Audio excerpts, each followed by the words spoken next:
उस औरत ने रोड क्रॉस किया मेरी आंखों के सामने और कब्रिस्तान में चली गई। अस्तगफिरुल्लाह इन्नल्लाह गफूरुर रहीम। ये जो चीज़ होती है ये इनके खाने की चीज़ होती है।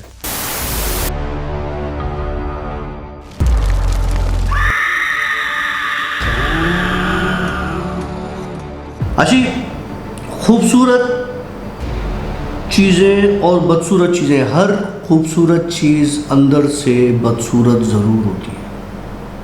अच्छा, मतलब अगर मैं खूबसूरत हूँ तो मेरे अंदर बदसूरती होगी, कहीं ना कहीं होगी, किसी न किसी चीज़ को लेके होगी। कहीं तो सेल्फिश होगा, कहीं तो किसी चीज़ में कोई तुम्हारे अंदर कोई बुराई होगी। लाज़िम सिवाय नबी करीम सल्लल्लाहु अलैहि वसल्लम की ज़ात के हर वो चीज़ जो खूबसूरत है उसका कोई ना कोई नेगेटिव इम्पैक्ट होता ही होता है। चलो यार, थैंक यू, तूने माना तो सही कि मैं खूबसूरत हूँ। तो है, इसमें कोई डाउट नहीं। इतना प्यारा आपको गिफ्ट मिला है माशाल्लाह, इसमें भी आप बहुत खूबसूरत लग रहे हो। Thank you very much. मेरे सामने मुझे देख भी रहा है मेरा हमजात, मेरा हमजात।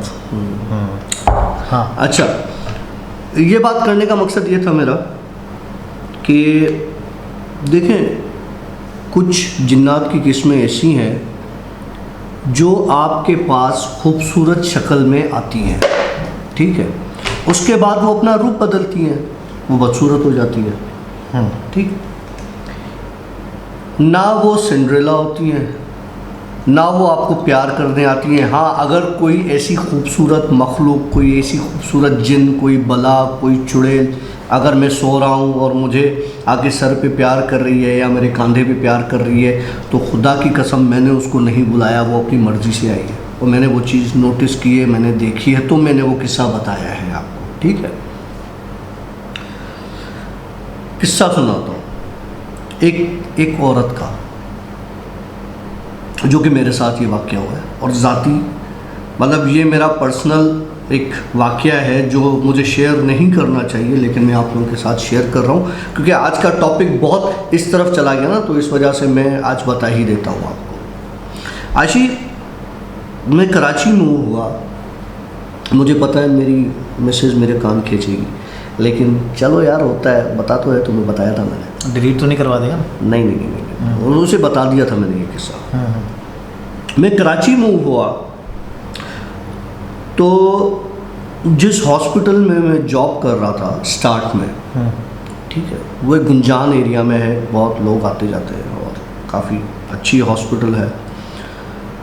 मेरा वहाँ से डेली आना जाना होता था क्योंकि मैं नाइट करता था, तो मैं रात को तकरीबन 8 बजे मेरी ड्यूटी स्टार्ट होती थी, 8:30 बजे, तो आधे घंटे का रास्ता होता था। मैं 8 बजे घर से निकल जाता था या 7:45 बजे निकलता था और दूसरे दिन सुबह में 8 बजे 8:30 बजे ऑफ कर लेता था अपना ड्यूटी से। रात को 3:30 बजे मेरी इमरजेंसी में ड्यूटी होती थी। एक पेशेंट आई मेरे पास अकेली, उसकी कंप्लेन ये थी कि मुझे रातों को नींद नहीं आती। मेरे लफ्ज़ों पर गौर कीजिएगा, मुझे रातों को नींद नहीं आती। It was the first sign जो मैंने मिस की। मैंने स्टार्ट में उससे कुछ सवाल किए कि अच्छा, वो उस वक्त जो एज उसकी जो मुझे नज़र आती थी, लाइक शी इज़ अबाउट 35-34 इस तरह की।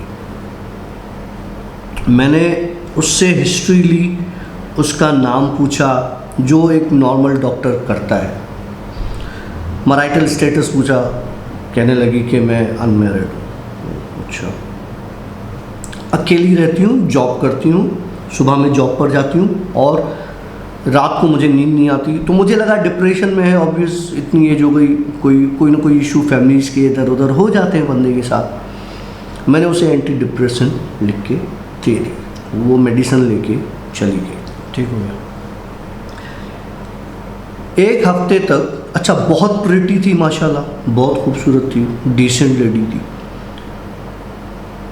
एक हफ्ते तक वो पेशेंट दोबारा नहीं आई मेरे पास।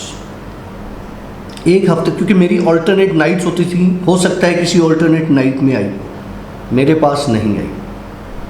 1 हफ्ते के बाद मेरे पास आई।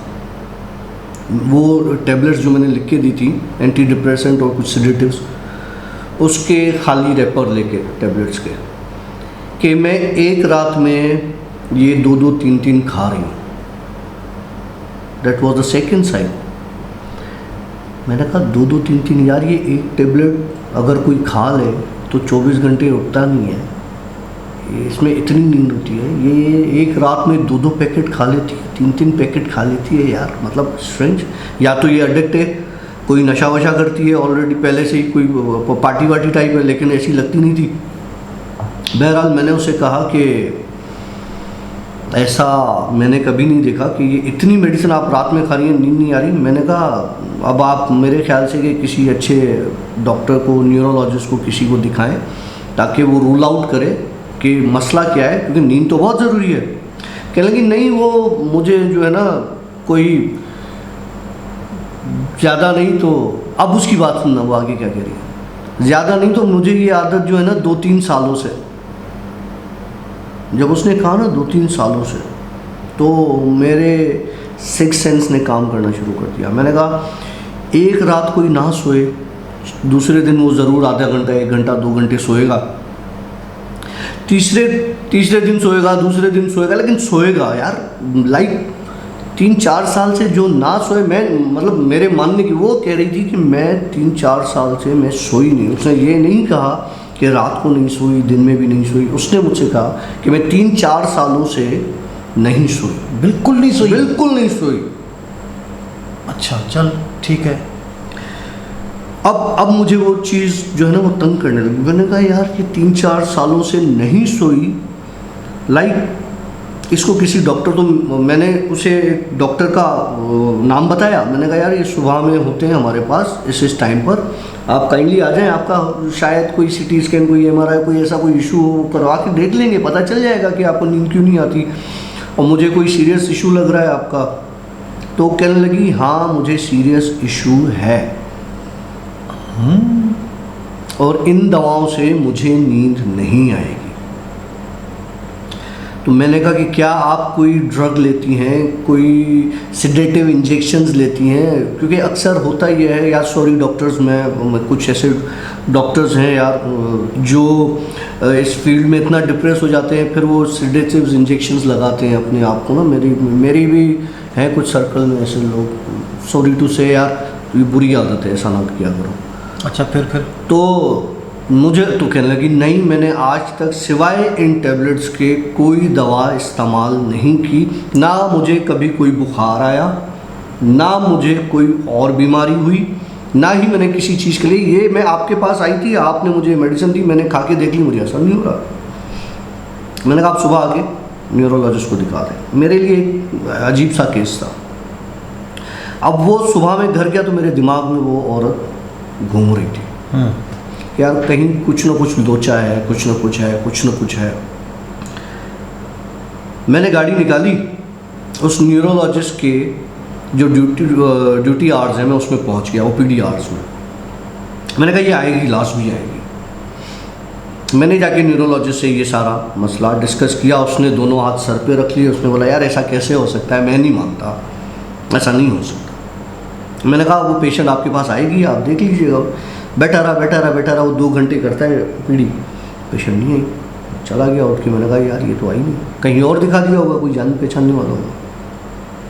1 महीना गुजर गया इस बात को। 1 महीने तक वो औरत वापस नहीं आई। मुझे ये कंफर्म हो गया कि कहीं और दिखा दिया है, या इसको कहीं और से दवा ववा कोई सही की मिल गई है, तो वो अब नहीं आ रही, या वो सेहतयाब या कुछ भी सही हो गई। ठीक है।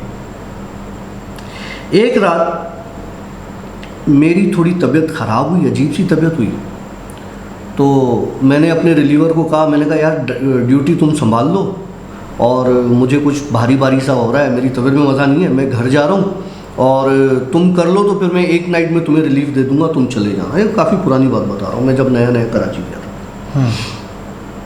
तो वो बेचारे ने ओके बोल दिया। मैं निकला वहाँ के हॉस्पिटल की पार्किंग से, मैंने गाड़ी निकाली। हॉस्पिटल बड़ा हॉस्पिटल है, मैं उसके गेट से जैसे ही निकला, थोड़ा आगे गया तो वो औरत उस रोड पर खड़ी थी। तैयार, बहुत खूबसूरत, बहुत प्रिटी में, वो उसको नहीं भूल सकता उस वक्त उसको जो मैंने देखा था। जाहिर सी बात है, मेरी पेशेंट थी, रात को अकेली खड़ी है, इतना लेट नाइट, तो मैंने गाड़ी रोकी, मैंने उससे पूछा, मैंने कहा आप यहाँ खड़ी हैं, खैर तो है? कहने लगी हाँ मुझे नींद नहीं आ रही थी, मैं बाहर निकल आई। तो मुझे लगा कि ये करीब कहीं रहती होंगी। तो करीब कहाँ रहती होंगी? सामने वो मैकडॉनल्ड्स है एक, और PSO का पंप है, टाइम मेडिकोज वाली लाइन। इस तरफ नेशनल स्टेडियम वाला रास्ता है, फ्लैट्स हैं, लेकिन ये जिस जगह पे खड़ी थी वहाँ पे आगे पीछे तो कुछ था ही नहीं। मैंने कहा अच्छा, मैंने कहा मैं आपको छोड़ देता हूँ आपके घर पे। कहने नहीं नहीं, मुझे नींद नहीं आ रही थी, थोड़ी घुटन हो रही थी, तो मैं इसलिए यहाँ निकल आई हूँ। आप अगर फ्री हैं तो कुछ खा लेते हैं। अच्छा, ऑफ़र हो गई, कुछ खा लेते हैं। और अंधे को क्या चाहिए, 2 आँखें। तो तुझे खाना मिल गया? मुझे खाना मिल गया। भूख लगी थी तुझे? मेरी तबीयत अजीब होती थी, घबराहट होती थी। तो अच्छा, फिर? बहरहाल मैंने कहा काफ़ी पर्सनल स्टोरी है। मैं लेके उन मोहतरमा को और जो है वो बहादुराबाद की तरफ चला गया।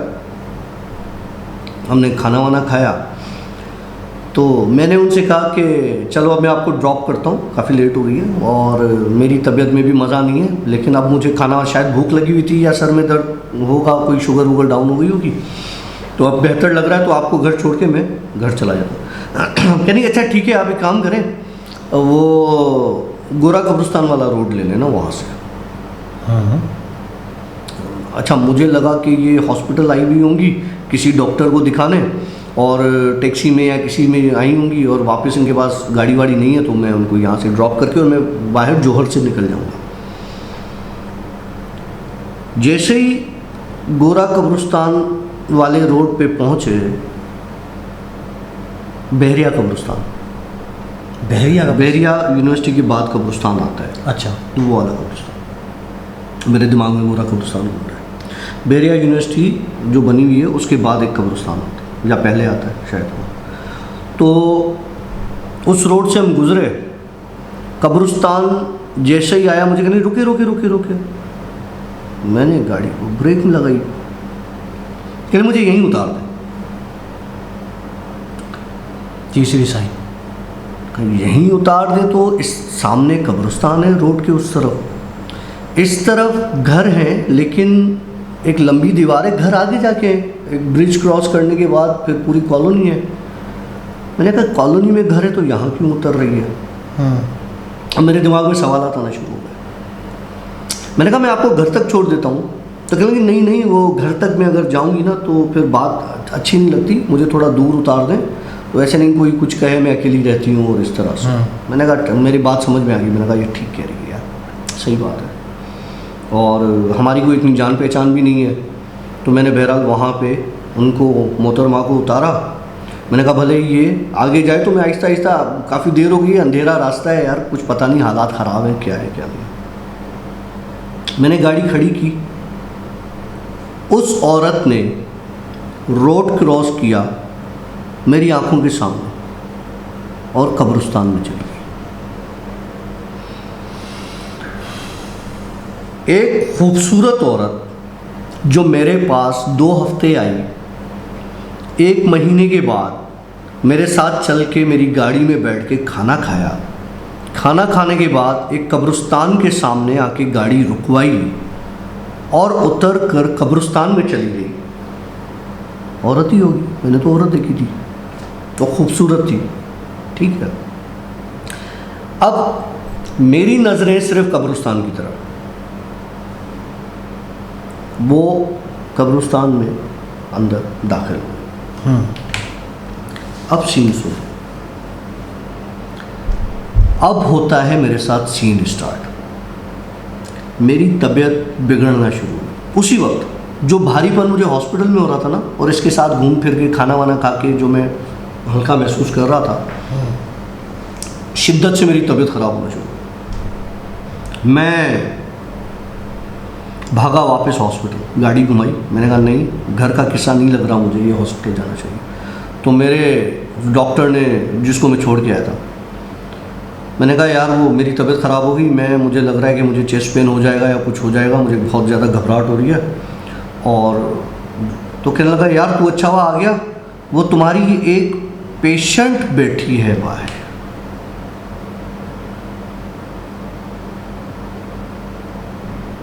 उसने बोला तुम्हारी एक पेशेंट बैठी। मैंने उसकी तरफ ऐसे ही देखा जैसे तुम मुझे देख रहे हो।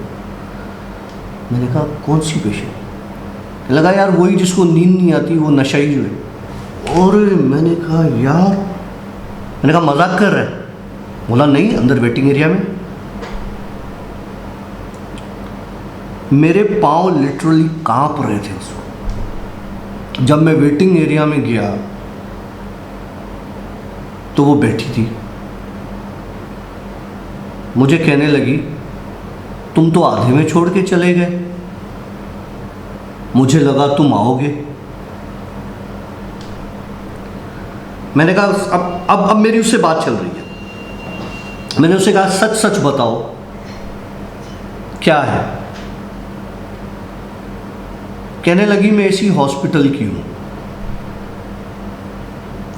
अच्छा, हॉस्पिटल से मुराद कि मैं यहां पर आती जाती रहती हूं, मुझे तुम अच्छे लगे इसीलिए तुम्हारे पास आ गई, वरना मैं इस तरह से किसी के सामने नहीं आती। मैंने कहा मैंने तुम्हें कब्रिस्तान के पास उतारा था और अपनी आंखों से तुम्हें कब्रिस्तान जाते हुए देखा। ठीक है। तो कहने लगी जहाँ मेरी जगह होगी मैं वहीं जाऊंगी ना। और उधर से तेरी गाड़ी की मैं गाड़ी घुमाई है, हॉस्पिटल आया हूँ, वो मुझसे पहले वेटिंग एरिया में बैठी थी। उसके बाद स्टार्ट होती है मेरी उससे दोस्ती।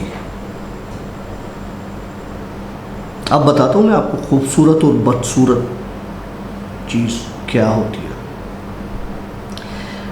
मेरी उससे इतनी ज़्यादा अट्रैक्शन हो गई मुझे उससे, और मैं जब वो मुझे नहीं मिलती थी डेली रात का खाना मैं उसके साथ खाता था, डेली।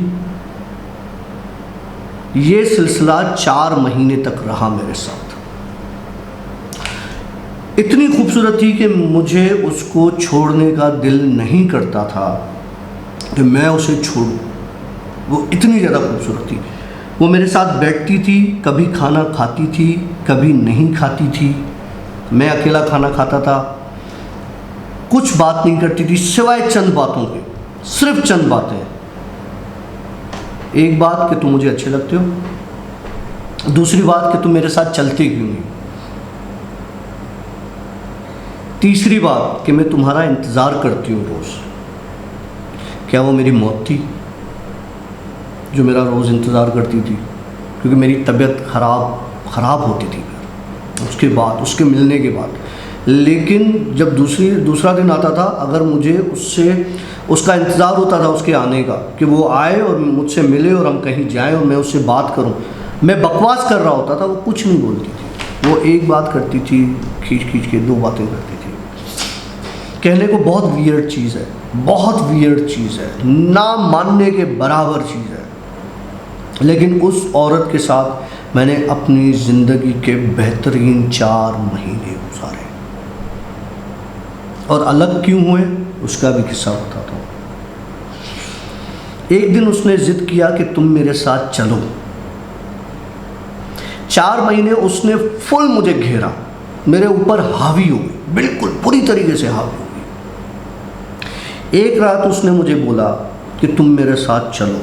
वहीं गाड़ी रोकी कब्रिस्तान के उस तरफ, रोड के पार। मुझे कहने लगी मेरे साथ चलो। और अल्लाह की करनी ऐसी कि मेरे अंदर में, मैं कितना भी बुरा हूँ, मेरे अंदर में, कहना ना हर अच्छे के अंदर बुराई होती है और बुराई के अंदर अच्छाई होती है। कहीं ना कहीं कोई अच्छाई ऐसी थी मेरे अंदर जो मुझे पैरों से जकड़े रहती थी कि नहीं, तुमने नहीं मूव करना। जब बहुत ज़्यादा बात बढ़ गई, यहाँ तक कि वो इतना हाइपर हुई कि उसने मुझे अपना असली रूप दिखा दिया।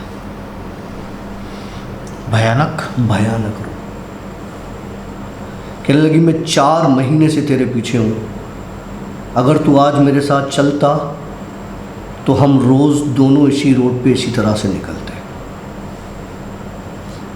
तभी तो क्लियर साइन हुई, तेरे को मारने आई थी। जी, मैंने तभी तो बीच में कहा क्या वो मेरी मौत थी, लेकिन जिसे अल्लाह रखे उसे कौन छके। जो रात कब्र की है वो रात कब्र की है, बेशक। उसके अलावा जो दिन मुकर्रर है ना, उससे पहले दुनिया की कोई ताकत आपको हिला भी नहीं सकती।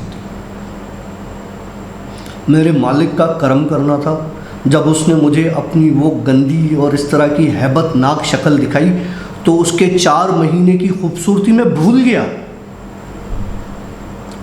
हुलिया बताएगा कैसा था? यार नहीं बता सकता आशिक, बहुत भयानक हो गया था, बहुत भयानक हो गया था। इतना पहले खूबसूरती वाला बता। खूबसूरती तुझे क्या बताऊं यार, मतलब शार्प फेस कट और वी शक्ल में उसकी, मतलब इस तरह से जैसे मॉडल्स का चेहरा कैसे होता है, लंबी नाक, बड़ी आंखें, बड़े बाल। लेकिन जब वो बिगड़ी तो उसके बड़े बाल अजीब बड़े हो गए यार, इतने बड़े, मतलब मैं तुम्हें बता नहीं सकता कि मुझे लग रहा था इसके बाल नहीं, जंजीरें हैं मेरे हाथों पैरों में। मतलब फिर भी वो बाल कैसे थे? बाल नॉर्मल थे लेकिन रस्सी की तरह मोटे, और जैसे कोई आपको बांधे ना ज़बरदस्ती निकालने के लिए, इस तरह से वो बाल बंधे हुए मेरे हाथों में, और कोई मुझे जैसे खींच रही हो अपनी तरफ निकालने के लिए। और शक्ल में तो मैं बता नहीं सकता आशी, इतनी गंदी शक्ल थी, अल्लाह माफ़ करे यार, इतनी हैबतनाक। तो मेरे भाई देखो, शक्ल कितनी भी बदसूरत क्यों ना हो, वो आपके सामने अगर खूबसूरत होने को आए ना, आए तो वो आ सकती है। इस तरह की मखलूक है दुनिया में, मैंने एक्सपीरियंस किया है इन चीज़ों को। मैं नहीं चाहता, अल्लाह ना करे, अल्लाह ना करे कि कोई ऐसी चीज़ एक्सपीरियंस करे, क्योंकि उस रात के बाद मैं 2 महीने बिस्तर पे था। 2 महीने मेरा वालिद परेशान था, मेरा भाई, मेरी बहन, ये सब परेशान थे कि यार इसका क्या होगा। लेकिन ये मेरी अपनी विल थी, ना मैं किसी आमिल के पास गया, ना मैं किसी और के पास गया। मुझे ये था कि ये अभी भी मेरे साथ जुड़ी हुई है और ये मुझे मार के दम लेगी और मुझे अपने साथ ले जाएगी, और उसी रोड पे मैं और ये रात को निकलेंगे। ये जब मुझे ख्याल आता था, मैं उठ के बैठ जाता था, मैं वज़ू करता था, मैं नमाज़ पढ़ता था, अल्लाह से माफ़ी मांगता था और अल्लाह से रहम मांगता था कि मेरी हालत पे रहम खाओ। मुझ में इतनी ताकत नहीं कि मैं इस आफत का मुकाबला करूं। मेरे अंदर इतनी ताकत आ गई थी कि एक दिन 2 महीने के बाद मैं अपने पैरों पर खड़ा हो गया, नॉर्मल हो गया, उसी रोड से गुज़रा, उसी जगह से गुज़रा। मुझे आज तक वो नज़र नहीं आई। अच्छा, उसके बाद कभी नज़र नहीं? कभी नज़र नहीं। अच्छा, बात हमारी वहाँ पे रह गई, उसके भयानक चेहरे में और क्या क्या चीज़ें थी? एक बड़े बाल तुझे बताया, बड़े बाल के जैसे, जले हुई तरह का चेहरा, झुर्रियों वाला, गंदा, नाक लंबी, जैसे पहले मैंने बताया कि उसकी लंबी नाक थी, लेकिन अजीब बदी सी लंबी नाक। आँखें बड़ी थी लेकिन आँखें यूं बड़ी हो गई, यूं। मतलब आशी मैं नहीं डिफाइन कर सकता उसका भयानक चीज़, बहुत भयानक। अच्छा, कुछ पर्सनल सवाल पूछ सकता हूँ? नहीं भाई नहीं है, नहीं। स्टोरी में नहीं रह जाएंगे ना। अच्छा, चलो। खाल रह जाएंगे, मरवा नहीं देना। नहीं मरवा नहीं रहा। अच्छा अच्छा, मुझे ये बता कि तू 4 महीने उस बंदी के साथ रहा, तुम लोगों ने बाहर खाना भी खाया। खाना खाते वक्त कभी मतलब ऐसे तुझे फील हुआ कि ये बंदी खाना खा नहीं रही है? मतलब कभी कभार तू कह रहा है हाँ कि भाई खाती थी, कभी नहीं खाती। खाती क्या थी पता है? वो कि अगर हमने कोई जिस तरह से कोई चिकन ब्रोस्ट मंगवा लिया तो वो हड्डियाँ चबाती थी।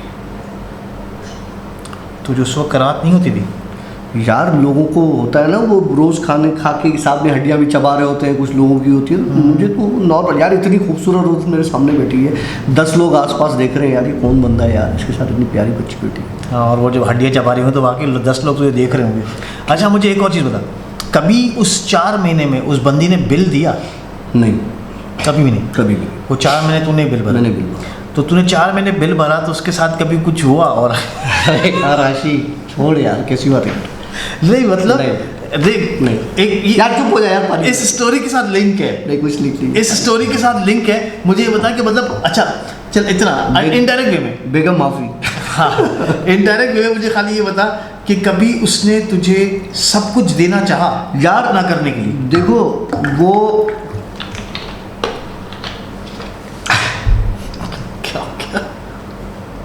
डॉक्टर काशिफ, आज मैंने इस बंदे को स्टोरी सुनाते वाले टाइम पर मैंने इसको काफ़ी फंसा दिया। नहीं, इमोशनल देखा मैंने, हाँ काफ़ी इमोशनल देखा मैंने, इसलिए मेरे पास ये ऐसे सवाल आता है। क्या कहते हैं कि इंसान अपना पहला इश्क नहीं भूलता, मुझे लग रहा है उस डायन के साथ डॉक्टर काशिफ का पहला इश्क था। यार नहीं, पहला इश्क तो नहीं था उसके साथ, वो अट्रैक्ट बहुत करती थी मुझे और मैं अट्रैक्ट होता भी था।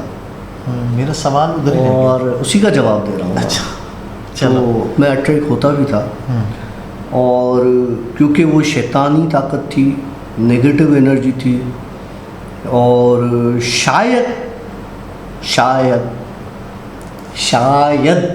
मेरी शादी का ख्याल दिल में आया। हाँ ठीक है, तो आंसर मिल गया हमें। भाभी आर्या मजाक कर रहा हूँ, ऐसी कोई कहानी नहीं है। भाभी थोड़ी देर में घर पहुंच रही है ये। ऐसी कोई कहानी नहीं है, ऐसी कोई कहानी। नहीं यार, बड़ा दिल जिगरा चाहिए, इस तरह की प्राइवेट स्टोरीज अपनी शेयर करना बहुत बड़ी बात है। बाजू वाली पार्टी में ऐसा दम अपनी स्टोरियाँ शेयर करे। यार देखो मैं किसी को कुछ नहीं कहूँगा, वजह यह है मेरी लाइफ मेरे एक्सपीरियंसेस, उसकी लाइफ उसके एक्सपीरियंसेस। मेरी लाइफ में बदसूरत खूबसूरत बच्चे, नन्हे मुन्ने, काके, बड़े छोटे, लंबे बोने कुद्दे सब आते हैं। अगर किसी के पास ऐसी चीज़ें नहीं आती, मेरा कसूर तो नहीं। तू मतलब डॉक्टर साहब के पास भेज सकता है यहाँ से कुछ खूबसूरत? नहीं, मैं बदसूरत भेज दूँगा, खूबसूरत तो नहीं भेज सकता, खूबसूरत मैं अपने लिए रख लूँगा। डॉक्टर साहब थैंक यू वेरी मच। आपने अभी तक हमारी स्टोरी बैठ के देखी है सुकून के साथ, तकरीबन ये 1 घंटे की स्टोरी हमारी है और आप देख रहे हैं। फिर भी यार डॉक्टर सोलंकी रेस्पेक्ट यार, मैं रियली आपकी दिल से रेस्पेक्ट करता हूँ। और मैं जुनैद अकरम का जो जिसके साथ आप मिलके करते थे पॉडकास्ट, मैंने जो है वो बाद में काफ़ी लोगों ने मुझे बोला कि यार आप जुनैद अकरम का और डॉक्टर सोलंकी का जो है ना वो कोलैब देखें। तो मैंने एक बार देखा था, मुझे अच्छा लगा था। You should be thankful to Junaid भाई कि उनकी वजह से आपको माशाल्लाह अच्छी शोहरत मिल गई और अच्छी स्टोरीज आपकी अच्छी थी और एक फ़नी वे में आप सुनाते थे। लेकिन जितना मुझे लगता है इन चीज़ों में मजाक और फ़नी कहीं कुछ भी नहीं होता, बहुत सीरियस इशूज़ होते हैं। नहीं क्यों नहीं होते यार, आप देखो हर हॉरर फिल्म में एक कॉमेडी कैरेक्टर होता ज़रूर है। होता है ना? होता है। तो बस ख्याल पूरा हो गया। मेरे ख्याल से यहाँ पर हम स्टोरी को वाइंड अप करेंगे या कुछ और? आज के लिए इतना काफ़ी है और इससे ज़्यादा तुमने मुझे पास्ट में पहुँचा दिया मेरे। नहीं यार, तुम आज स्टोरी सुनाते वक्त हमारा जो मैंने फील किया, मैं खुद थोड़ी देर के लिए बिल्कुल सन्नाटे में था। मैं लिटरली मैं उस औरत के पास दोबारा पहुंच गया था, मैं आपको बता नहीं सकता। उसकी आंखें ना लाइक ये इस तरह से क्रिस्टल की तरह चमकती थी यार, पानी की तरह।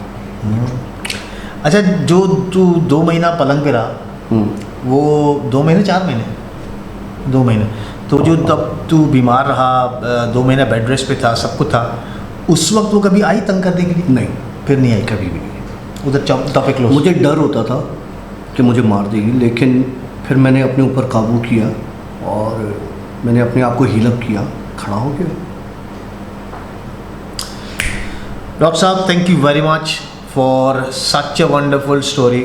बहुत कमाल स्टोरी थी और मैं खुद अभी तक सकते में हूँ कि डॉक्टर काशिफ जैसा स्ट्रॉन्ग बंदा इतना इमोशनली हो किसने ये स्टोरी सुनी। असल में देखें, जज्बात होते हैं ना आपके, इमोशंस, किसी के लिए भी फीलिंग्स कहीं भी डेवलप हो सकती हैं। इंसान है ना यार, दिल रखता है इंसान।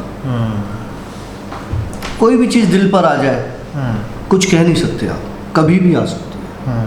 आपका दिमाग मैच होना चाहिए, आपका दिल ऐसा होना चाहिए कि एक चीज़ आपने देखी और क्लिक कर गई और आप उससे हो गए, ये होता है बस, और कुछ नहीं। तो फिर मिलेंगे मेरे ख्याल से अब नई स्टोरी के साथ और नए पॉडकास्ट के साथ। हम लेंगे आपसे यहाँ से इजाज़त। Doctor Kashif thank you very much for your precious time.